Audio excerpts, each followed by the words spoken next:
بات کہنے کی ہے کہ ہمارا مقصد خدا کا مقصد ہونا چاہیے.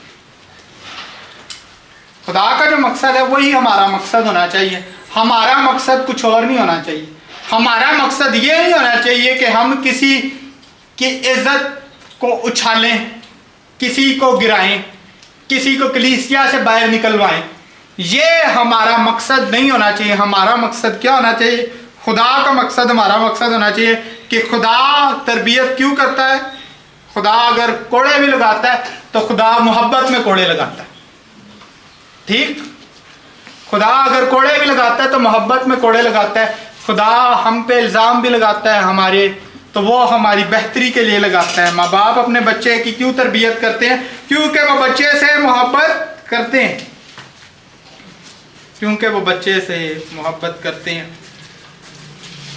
آپ لوگ جو ہے جب یہ اس کام میں شریک ہوتے ہیں اور اگر کرتے ہیں، اور یا پھر اگر آپ وہی شخص ہیں جو اس کام میں ملوث ہیں، پہلی بات اگر آپ اپنی زندگی میں کوئی ایسا گناہ دیکھتے ہیں جو آپ کو لگتا ہے کہ یہ گناہ میرا پیچھا نہیں چھوڑ رہا، میں پھنسا ہوں، پھنسی ہوں، نکلنا مشکل ہو رہا ہے، تو آپ جو ہے پہلے تو مسیح بھائی سے بات کریں، پھر مسیح کلیسیا کے ایلڈر سے بات کریں. اگر جو ہے مل کے ہی سب کچھ کام ہوتا ہے، مل کے یہ سب ترقی ہوتی ہے. پر اگر بہت بار اس طرح بھی ہوا ہے کہ لوگ پھر پکڑے بھی گئے ہیں، بہت سے لوگ بہت سے کام کرتے ہوئے پکڑے بھی گئے ہیں. صرف کچھ لوگ بڑے سے لے کے چھوٹے تک بڑے لوگ پکڑے بھی گئے ہیں، مختلف چیزوں میں پکڑے گئے ہیں. تو ہوتا کیا ہے اس میں کہ گناہ ایک دن میں آپ کے اوپر پوری طرح سے قابض نہیں ہوتا. گناہ ایک سلو پروسیس ہے. کلیسیا تربیتی عمل ایک سلو پروسیس ہے، یہ بھی ایک سلو پروسیس ہے. آہستہ آہستہ آپ اس میں دھنستے جاتے ہیں. اور یہ بات ہے کہ اگر آپ کسی کلیسیا کے ممبر نہیں ہیں اور آپ تربیتی عمل میں آنے کے لیے تیار نہیں ہیں تو آپ کے اندر سخت حلیمی کی کمی ہے. پہلی بات آپ میں سخت حلیمی کی کمی ہے. دوسری بات آپ کے اندر پاکیزگی میں رہنے کی خواہش کی بہت سخت کمی ہے. تیسری بات کہ آپ میں جو ہے خدا کی محبت کی کمی ہے اور خدا کی فرما برداری کی سخت کمی ہے. آپ کو ان سب چیزوں کو دیکھنا ہے اپنی زندگی میں. اگر آپ ان سب چیزوں سے نہیں ہو کر گزرنا چاہتے ہیں، شاید میاں بیوی کے لیے بھی یہ ہو سکتا ہے کہ آپس میں آپ ایک دوسرے کو اکاؤنٹیبل رکھ سکتے ہیں. اگر آپ نہیں کہتے کہ میں تربیتی عمل میں سے نہیں گزروں گا، کوئی مجھے نہیں بتا سکتا کہ میں کیسا ہوں، اور آگے آپ کو جب بھی بتایا جائے، آپ کا بدی جب بھی آپ کا ذکر کیا جائے، اگر آپ کا جو آپ غصے میں ہی ہیں تو سمجھنے کی ضرورت یہ ہے کہ بڑے ہی مشکل ہے. اس سے پہلے کہ ہم آگے بڑھیں، ایک بڑی ضروری بات کہ کلیسیائی تربیتی عمل ہر چھوٹے گناہ پر نہیں کیا جاتا. ٹھیک؟ کلیسیائی تربیتی عمل ہر چھوٹے گناہ پہ نہیں کیا جاتا. بائبل گناہوں میں فرق کرتی ہے. ہر گناہ بد ہے، بڑا ہے، برا ہے، بد ہے، خدا ناپسند کرتا ہے. ہمیں یہ سمجھنے کی ضرورت ہے. بے شک خدا ہر گناہ سے نفرت کرتا ہے، پر خدا جو ہے دیکھو اگر بائبل میں بہت سی جگہوں پہ لسٹ دی گئی ہے. ٹھیک ہے؟ تفرقے، نشہ بازی جو ہے، یہ سب چیزیں، زناکاری، ناچ رنگ، یہ فحش پرستی، یہ سب چیزیں جو ہیں ان کے بارے میں بات وہ کی جاتی ہے، لسٹ دی گئی ہے نا. پرانے عہد نامے میں بھی آپ دیکھ سکتے ہیں، پرانے عہد نامے میں بھی 30+ کچھ گناہ تھے جن کی وجہ سے جو ہے لوگوں کو سزائے موت سنائی جاتی تھی، کہ انہیں باہر لے جا کے سنسار کیا جاتا تھا. تو سمجھنے کی ضرورت یہ ہے کہ کلیسیائی تربیتی عمل اس طرح سے ہوتا ہے. اگر آپ کلیسیائی تربیتی عمل سے باہر رہنا چاہتے ہیں تو آپ خدا کی مرضی سے باہر رہنا چاہتے ہیں. یسوع مسیح نے کہا تھا کہ آپس میں ملنے سے باز نہ ہو. کلیسیائی رفاقت سے خدا آپ کو باز آنے سے روکتا ہے کہ آپ اس چیز سے جو ہے باز نہ رہیں.